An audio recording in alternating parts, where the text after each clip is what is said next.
स्वागत है आपका स्टेट न्यूज बुलेटिन में और मैं हूं आपके साथ अदिति। चलिए खबरों पर जाने से पहले नजर डाल लेते हैं हेडलाइंस पर। भारत बायोटेक के कोवैक्सीन टीके का बच्चों पर क्लिनिकल ट्रायल शुरू। पटना एम्स में बच्चों पर होगा परीक्षण।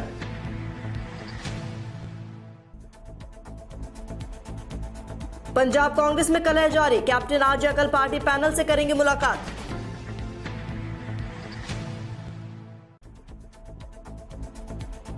राकेश पंडिता की अंतिम विदाई। बेटे ने दी मुखाग्नि। फफक फफक कर रोया परिवार।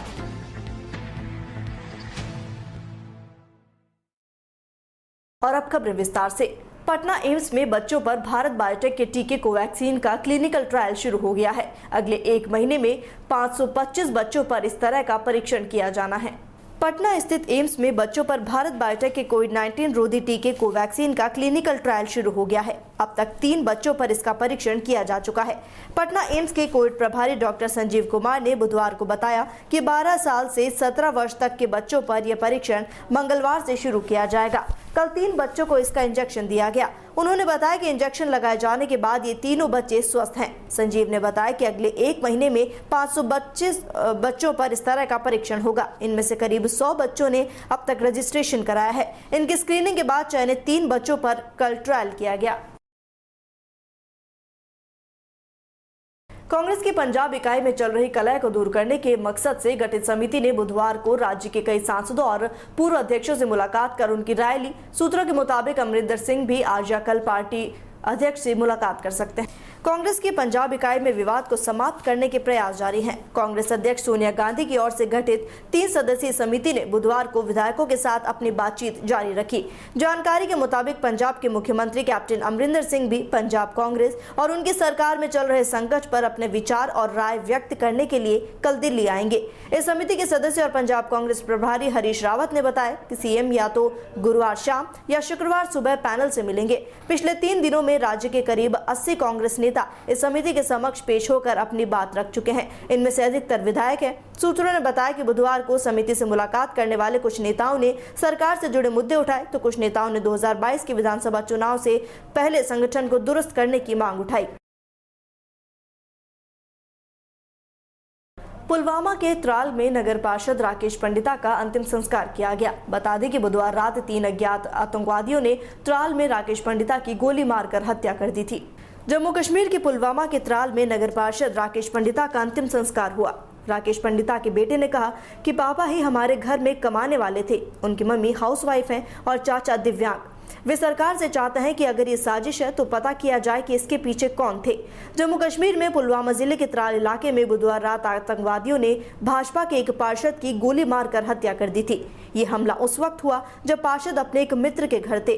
पुलिस के प्रवक्ता ने बताया कि 3 आतंकियों के समूह ने रात करीब 10:15 बजे राकेश पंडिता पर अंधाधुंध गोलीबारी की। उन्होंने कहा राकेश को अस्पताल ले जाया गया जहां उनकी मौत हो गई।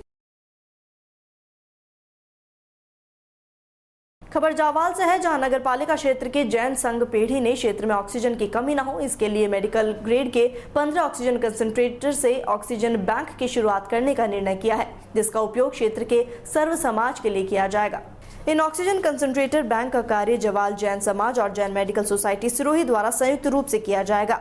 साथ ही 400 ऑक्सीमीटर की व्यवस्था भी की जाएगी ताकि जिले के निवासियों को कोरोना और अन्य बीमारी में सहायता मिल सके। जावाल संघ पेढ़ी में मंगलवार को आए कंसंट्रेटर का जावाल चिकित्सा प्रभारी डॉक्टर विक्रम सिंह ने मूल्यांकन किया। इस दौरान नगर पालिका अध्यक्ष विक्रम राणा, नगर पालिका अधिशासी अधिकारी भंवर लाल सैन, पूर्व सरपंच रामवीर सिंह, जावाल चौकी कांस्टेबल भीकाराम के साथ जैन संघ पेढ़ी में कार्यरत मुनीम जी और कर्मचारी उपस्थित रहे। खबर चूरू के सरदार शहर से है, जहां ताल मैदान में स्थित क्षेत्र का मुख्य राजकीय अस्पताल में बुधवार को विधायक कोष से स्वीकृत ऑक्सीजन प्लांट का शिलान्यास विधायक भंवरलाल शर्मा ने किया। इस अवसर पर विधायक ने कहा कि कोरोना से बचाव के लिए धन की कमी नहीं आने दी जाएगी। इस अवसर पर विधायक शर्मा ने कहा कि कोरोना से बचाव के लिए धन की कमी नहीं होगी। उन्होंने कहा 2 करोड़ से ज्यादा राशि चिकित्सकीय उपकरण और सुविधा के लिए स्वीकृत की जा चुकी है। आगे भी किसी प्रकार की कोई कमी नहीं होगी। शर्मा ने कहा कोरोना के साथ अन्य विकास कार्यों की गति बढ़ाई जा रही है। इस अवसर पर कांग्रेस नेता अनिल शर्मा ने कहा क्षेत्र के मरीजों को ऑक्सीजन के लिए इधर उधर नहीं भटकना होगा। शीघ्र ही अस्पताल में ऑक्सीजन प्लांट शुरू हो जाएगा। पालिका अध्यक्ष राजकरण चौधरी ने कहा कि विधायक शर्मा क्षेत्र के विकास के लिए तत्पर हैं, हर समय विकास की बात करते हैं। खबर झालावाड़ के डग से है, जहां ग्राम पंचायत के नवीन पंचायत भवन पर कोरोना की तीसरी लहर को रोकने के लिए कोरोना कोर ग्रुप की बैठक में सरपंच प्रतिनिधि शंभू सिंह मंडलोई और कोरोना कोर ग्रुप कमेटी अध्यक्ष पुखराजमल जैन की अध्यक्षता में संपन्न हुई। इस बैठक में डग ग्राम पंचायत के सभी आंगनबाड़ी कार्यकर्ताओं, आशा सहयोगियों सहित डग सामुदायिक स्वास्थ्य केंद्र के in charge doctor Ashok Verma, male nurse Sunita आदि उपस्थित रहे। बैठक में जैन ने उपस्थित आंगनबाड़ी कार्यकर्ताओं और सहयोगियों से आंगनवाड़ी केंद्रों पर घर घर जाकर 18 से कम आयु वर्ग के बच्चों का स्वास्थ्य परीक्षण करने को कहा। उन्होंने कहा कि कोई भी इस अभियान में न छूटे, इसके लिए उन्होंने सख्त हिदायत दी है। उपस्थित डॉक्टर वर्मा ने डग हॉस्पिटल में बच्चों के नवीन सेंटर का रिपोर्ट कार्ड पेश किया। डग सरपंच प्रतिनिधि शंभू सिंह मंडलोई द्वारा जो कार्य जनहित में कोरोना काल में किए, उसके लिए आभार जताया गया।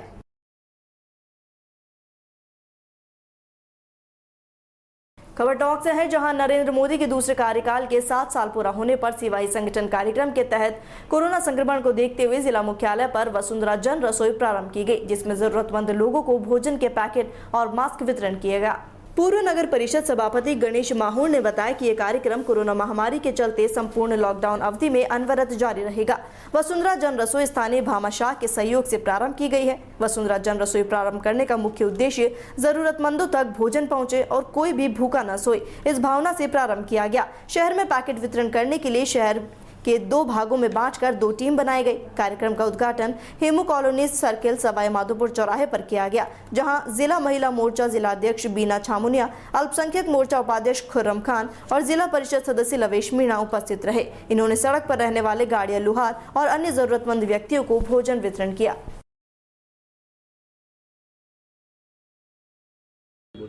किस तरह से है और इसका क्या है? एक ग्रामीण क्षेत्र का बता देना, आपने भूल गया। ग्रामीण क्षेत्र किस तरह के ये प्रोग्राम चल रहा है आपके वसुंधरा रसोई? वसुंधरा रसोई जो हमने चालू की है, उसका उद्देश्य एक ही है कि पिछले लॉकडाउन से जो हमने देखा कि कितनी त्राही बची थी, उससे ज़्यादा त्राही अभी हुई। और जैसे जहाँ भी, चाहे आपने इंदिरा रसोई का जो मुद्दा उठाया या कोई भी रसोई चल रही है, भामाशाह अपने अपने हिसाब से कर रहे हैं, लेकिन हमारा उद्देश्य ये था कि कई झुकपट झोंपड़ियों में जाके, चाहे भांड हो चाहे लोहार हो या कोई फुटपाथ पे ऐसे भूखे लोग कहीं देखा, तो उनको देख के हमें लगा कि ये, और हमने मैडम से जैसे बात की तो उनके रहा कि ये होना चाहिए, तो उनके नाम से ये सबके सहयोग से हमने ये चालू किया है। और ये काम मैं महिला मोर्चा जिलाध्यक्ष बीना जैन, आज पूरे जिले में चल रहा है। ग्रामीण क्षेत्रों में भी हमारे कार्यकर्ता इस काम को कर रहे हैं। कुल कितने पैकेट वितरित हो रहे हैं? 500 पैकेट से हमने पूरे टोंक जिले में तो कम से कम 3000 पैकेट डेली हो रहे हैं। मतलब मेरे खास खास जगह ग्रामीणों में। ये टोंक में ही ये चल रहा है या जैसे और भी जगह? नहीं, और जगह भी चल रहा है गाँव में, जैसे अलीगढ़ चल रहा है, इधर छाण बरवास खरेड़ा में, रिन में चल रहा है, टोड़ा में चल रहा है, मालपुरा में चल रहा है। टोंक जिले में पहले से ही गरीब लोगों को कई रसोइयाँ चल रही है, और उसके साथ ही आप वसुंधरा रसोई का भी यहाँ आयोजन कितने दिनों से कर रहे हैं और किस तरह का कार्यक्रम रहता है और क्या इसका उद्देश्य है? देखिए, ये कार्यक्रम भारतीय जनता पार्टी का सेवाई संगठन सप्ताह के अनुरूप हमने 30 तारीख से हमारे राजस्थान की पूर्व मुख्यमंत्री आदरणीय वसुंधरा जी की प्रेरणा से हमने ये वसुंधरा जन रसोई का कार्य प्रारंभ किया है। इसका मूल उद्देश्य है कि जिन लोगों तक भोजन नहीं पहुंच पा रहा है, जिनको आवश्यकता है, ऐसे परिवार जो भोजन से वंचित है, उनके घर घर तक जाकर हमारे कार्यकर्ता भोजन के पैकेट वितरण कर रहे हैं। हमारा उद्देश्य है कि जब तक लॉकडाउन चले उस समय में कोई व्यक्ति भूखा न रहे। वसुंधरा जी की चिंता केवल ये है कि राजस्थान के जो लोग, गरीब लोग हैं, जिन तक ये सुविधाएं नहीं पहुंच पा रही, चाहे भोजन की व्यवस्था हो, चाहे दवाई की व्यवस्था हो, चाहे मास्क की व्यवस्था हो, ये सारी व्यवस्थाएं इस वसुंधरा जन रसोई के माध्यम से पूरी की जा रही है। और ये वसुंधरा जन रसोई सबके सहयोग से टोंक में चलाई जा रही है। इसमें आवश्यकता अनुसार पैकेट बढ़ाए जाते हैं और ये 8 तारीख तक हमारा चलाने का इसके पीछे मूल उद्देश्य है। यदि आवश्यकता हुई तो आगे बढ़ा सकते हैं। संगठन का किस तरह का योगदान है? संगठन सब मिलकर के ही इसको चला रहे हैं। भारतीय जनता पार्टी का संगठन एक संगठन है, संगठन के कार्यकर्ता इसमें चला रहे हैं। हमारे युवा मोर्चा के पदाधिकारी हैं, महिला मोर्चा के जिला अध्यक्ष है, यूपीसी मोर्चा के अध्यक्ष है, हमारे जिला मंत्री हैं, पार्टी के पार्षद हैं, सब मिलकर के इस काम को आगे बढ़ा रहे हैं। आपके बैनर में वसुंधरा जी के अलावा कोई नहीं दिख रहा? देखिए, इसमें ना तो कोई कंपटीशन का सवाल है, ना ये चुनाव का कोई मुद्दा है। चुनाव में जरूर ये मुद्दा हो सकता है किसका फोटो लगा किसका नहीं लगा। इसमें वसुंधरा जी की व्यक्तिगत प्रेरणा थी, वसुंधरा जी की चिंता थी कि गरीबों तक भोजन पहुंचे, गरीबों तक जो व्यवस्था न हो वो व्यवस्था आप लोग करें। इस नाते वसुंधरा जी की प्रेरणा से रसोई चल रही है, इसलिए वसुंधरा जी का फोटो है। इसमें मोदी जी हमारे नेता हैं, अमित शाह जी हमारे नेता हैं, सतीश जी पूनिया हमारे प्रदेश अध्यक्ष हैं और माननीय वसुंधरा जी हमारे प्रदेश की मुख्यमंत्री रही हैं, राष्ट्रीय उपाध्यक्ष भी वो है। उनकी चिंता, उस चिंता को दूर करने के लिए सारे कार्यकर्ता मेहनत करके अपनी जेब से पैसा इकट्ठा करके कार्यकर्ता अपनी मेहनत के द्वारा घर घर तक ये भोजन की व्यवस्था कर रहे हैं। रोज सुबह और शाम क्या एक समय होता है? कितने पैकेट और कितने दिनों से चल रहा है? देखिए, ये सुबह शाम नहीं है, हम केवल एक समय भोजन वितरण कर रहे हैं और लगभग 500 पैकेट हमारा उद्देश्य था, पर वो आवश्यकता अनुसार भोजन के पैकेट बढ़ भी रहे हैं। 30 तारीख से हमने इस संगठन सेवा सप्ताह के अनुरूप इसको प्रारंभ किया है और ये हमने 8 तारीख। अखिल भारतीय सफाई मजदूर संघ शाखा मकराना के द्वारा नगर परिषद आयुक्त, सभापति और उप सभापति को ज्ञापन सौंपा गया। इस ज्ञापन के माध्यम से विभिन्न प्रकार की 10 मांगों से अवगत कराया गया, साथ ही समाधान की मांग की। मकराना नगर परिषद के सफाई कर्मचारियों ने बुधवार को अखिल भारतीय सफाई मजदूर संघ शाखा मकराना के अध्यक्ष पूरणमल के नेतृत्व में नगर परिषद के आयुक्त जोधाराम बिश्नोई, सभापति समरीन भाटी, उप सभापति अब्दुल सलाम भाटी को 10 सूत्री मांगों को लेकर ज्ञापन सौंपा। ज्ञापन में मांग की गई है कि नगर परिषद मकराना के सफाई कर्मचारी अपनी जगह जहां जरूरत है वहां ड्यूटी में लगे हैं। सफाई कर्मचारी बिना सुरक्षा कवच के अपनी ड्यूटी को अंजाम दे रहे हैं और आगे भी इसी प्रकार के कार्य करते रहेंगे। इस दौरान ज्ञापन के माध्यम से विभिन्न प्रकार की 10 मांगों से अवगत कराया और समाधान की मांग की। उन्होंने कहा, यदि 10 सूत्रीय मांगों पर 24 घंटे के अंदर कोई निर्णय नहीं किया जाता है तो मजबूरन कार्य को बंद करना होगा।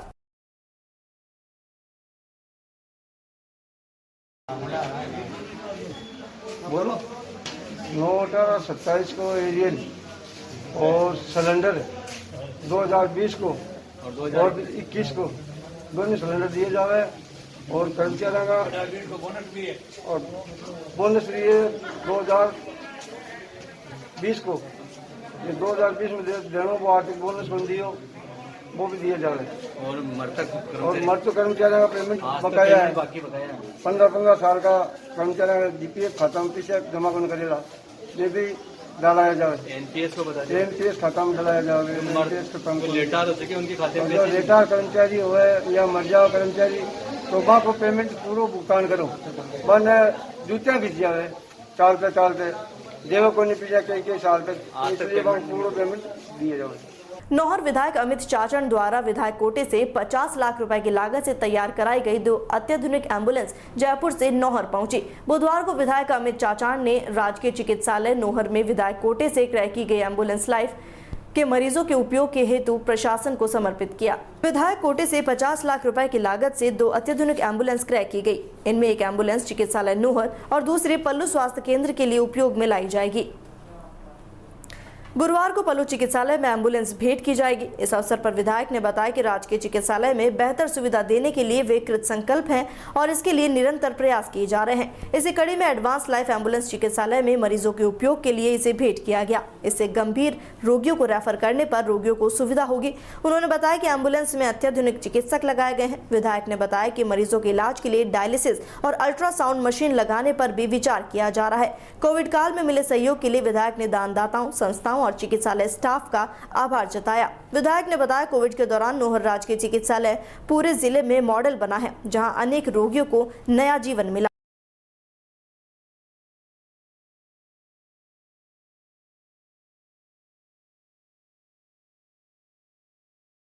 काफ़ी लंबे समय से क्षेत्रवासियों की मांग थी कि नौहर में भी एक एडवांस लाइफ एम्बुलेंस हो, जिसके मद्देनज़र हमारे लोकप्रिय मुख्यमंत्री अशोक जी गहलोत के निर्देशानुसार कोविड महामारी को देखते हुए विधायक कोष से मैंने 2 एम्बुलेंस नौहर और पल्लू के लिए 50 लाख की अनुशंसा की थी, जिसके तहत आज 25 लाख रुपए की लागत के लगभग एक एडवांस लाइफ की एम्बुलेंस नौहर के राजकीय चिकित्सालय प्रभारी डॉक्टर साहब को प्रशासनिक अधिकारियों के यहाँ उपस्थित भेंट की है।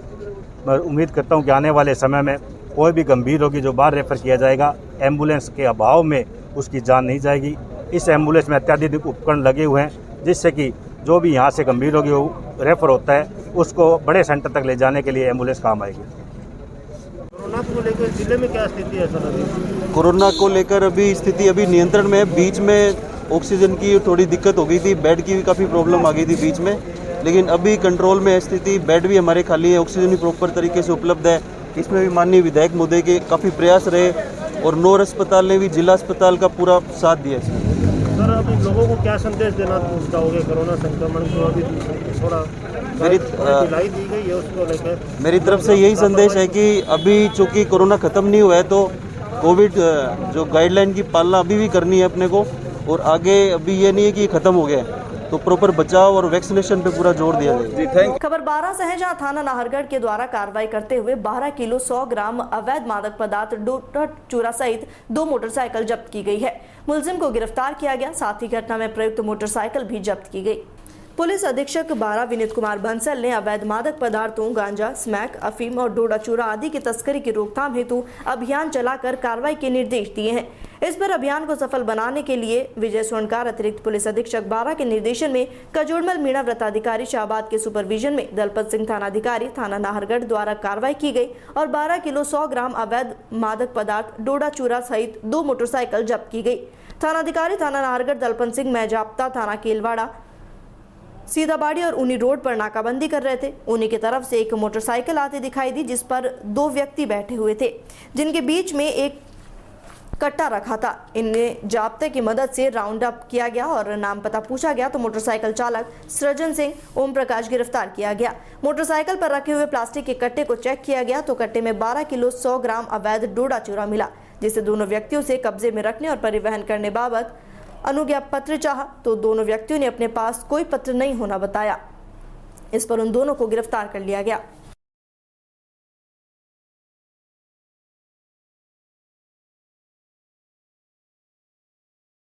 जो कार्रवाई की गई है वो किस प्रकार से की है? मैं दलपत सिंह थानाधिकारी थाना नाहरगढ़, मैं नाहरगढ़ के जाब्ते के उच्चाधिकारियों को दिशा निर्देशानुसार राजकार्य हेतु थाना केलवाड़ा आया था तथा उच्चाधिकारियों को दिशा निर्देशन में कस्बा केलवाड़ा एवं सीताबाड़ी में गश्त एवं मॉडिफाइड लॉकडाउन की पालना करवाने हेतु गश्त करते हुए सीताबाड़ी पहुंचे और सीताबाड़ी से हम ग्राम ऊनी की तरफ गश्त करते हुए जा रहे थे। सीताबाड़ी एवं ग्राम ऊनी के बीच खेतों के पास एक बम्बूल का पेड़ है जहां पर हमने नाकाबंदी प्रारंभ की गई। नाकाबंदी के दौरान ही 2 व्यक्ति मोटरसाइकिल से ऊनी की तरफ से सीताबाड़ी की तरफ आ रहे थे, जिनको थानाधिकारी द्वारा मैं हमारे जाब्ता की मदद से रुकवाया गया, जो वापस मुड़कर पीछे भागने का प्रयास करने लगे, जिनको जाब्ते की मदद से राउंड अप किया गया। नाम पता पूछा तो एक ने अपना नाम सृजन सिंह गुजर और दूसरे ने अपना नाम ओम प्रकाश गुजर, निवासियान बोरखेड़ी, थाना मरगवास, जिला गुना, मध्य प्रदेश का उन्होंने बताया। उनके कब्जे में जो मोटरसाइकिल के बीच में एक सफेद प्लास्टिक कट्टा भरा हुआ रखा था, जिसको चेक किया गया तो उसमें 12 किलो 100 ग्राम अवैध डोडा चूरा बरामद हुआ, जिस संबंध में उनसे अनुज्ञा पत्र चाहा गया तो कोई अनुज्ञा पत्र नहीं उन्होंने बताया। डोडा चूरा को जब्त कर लिया गया है, दोनों मुलजिमान को गिरफ्तार कर लिया गया है और घटना में प्रयुक्त मोटरसाइकिल को भी जब्त कर लिया गया है तथा उच्चाधिकारी को दिशा निर्देशन में अनुसंधान श्री विजेंद्र सिंह थानाधिकारी थाना भोरगढ़ को सुपुर्द किया गया। कहते हैं गांव में पंचायत और शहरों में नगरपालिका शहरवासियों के लिए वो सब मूलभूत सुविधाएं उपलब्ध कराती हैं जो एक शहरवासी को चाहिए, लेकिन सूरतगढ़ नगरपालिका में ठीक इसके विपरीत हो रहा है। शहर के वार्ड नंबर 31 में स्थित एक तिराहे पर एक पुलिया 1 महीने से फूटी पड़ी है और पानी का वेग जब तेज होता है तो टूटी पुलिया से पानी निकलकर तिराहे की सड़कों पर भर जाता है, जिससे आम जन परेशान है। नगरपालिका इन कामों के लिए शहरवासियों से प्रतिवर्ष इसके एवज में विभिन्न मदों से टैक्स वसूलती है, लेकिन सूरतगढ़ नगरपालिका में पानी ओवरफ्लो होकर टूटी हुई पुलिया के ऊपर से बहने लगता है, जिसके चलते सड़क से आने जाने वाले पैदल और दुपहिया वाहन चालक पुलिया न दिखाई देने के कारण कई बार गिरकर चोटिल हो चुके हैं। यही नहीं, टूटी पुलिया से गंदा पानी बहने से सड़क पर कीचड़ फैल जाता है, जिससे भयंकर बदबू आती है। पैदल आना जाना दूभर हो चुका है, लेकिन नगरपालिका है कि आंख मूंद कर बैठी है। वार्ड के निवासी मुरलीधर पारिक ने डीपी के संवाददाता एसके दहिया को बताया कि टूटी पुलिया के बारे में वार्डवासी नगरपालिका के अधिशासी अधिकारी, वार्ड पार्षद और चेयरमैन को भी मौखिक और लिखित में सूचना दे चुके हैं, लेकिन संबंधित अधिकारियों द्वारा टूटी पुलिया की अनदेखी की जा रही है। बीजेपी के पूर्व जिला महामंत्री मुरलीधर पारिक ने इसकी शिकायत मुख्यमंत्री संपर्क पोर्टल पर भी की, लेकिन कोई समाधान नजर नहीं आया। वार्डवासियों ने नगरपालिका चेयरमैन ओम प्रकाश कालवा को बताया कि यदि जल्द ही पुलिया के पुनर्निर्माण नहीं कराया गया तो वार्डवासी धरना देने पर मजबूर हो जाएंगे।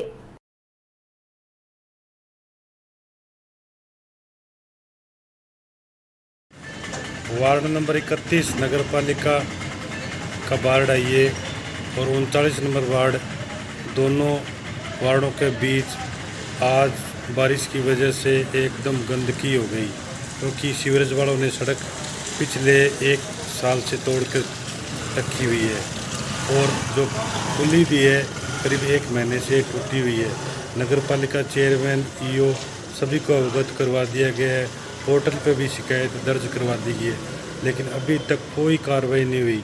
कृपया मेरा अधिकारियों से और नगर पालिका चेयरमैन से निवेदन है कि इसका तत्काल समाधान किया जाए, अन्यथा यहाँ बड़ी दुर्घटना हो सकती है।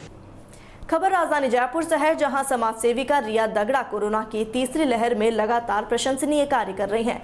राजस्थान नेत्रहीन कल्याण संघ में जाकर उन्होंने बच्चों के लिए भोजन, मास्क और सैनिटाइजर वितरित किए। कोरोना काल को देखते हुए समाज सेविका रिया दगड़ा ने काबिले तारीफ का काम किया है। रिया दगड़ा ने राजस्थान नेत्रहीन कल्याण संघ में जाकर वहां के बच्चों के लिए भोजन, मास्क और सैनिटाइजर वितरित किया। रिया दगड़ा सभी के लिए एक संदेश दिया।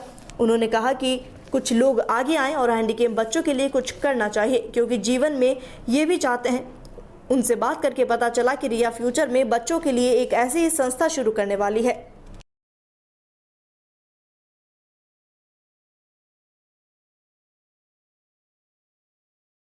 खबर रावला मंडी से है, जहां मंडियों में कोरोना गाइडलाइंस की पालना नहीं की जा रही है। यहां जुटी भीड़ कोरोना संक्रमण को बढ़ावा दे रही है। रावला मंडी में सब्जी मंडियों में भीड़ इकट्ठी हो रही है। ऐसे में यदि कोई कोरोना पॉजिटिव सब्जी लेने के लिए आ जाए तो कई लोग संक्रमित हो सकते हैं। बिना मास्क के मंडी में कारोबार किया जा रहा है। लोगों की लापरवाही से ये कोरोना संक्रमण बढ़ सकता है। इस मामले में लोगों को खुद ही जागरूक होना चाहिए। सरकार की गाइडलाइन का पालन करवाने के लिए पुलिस प्रशासन सख्ती बरत रहा है, लेकिन न तो लोग मान रहे हैं और न ही कारोबारी।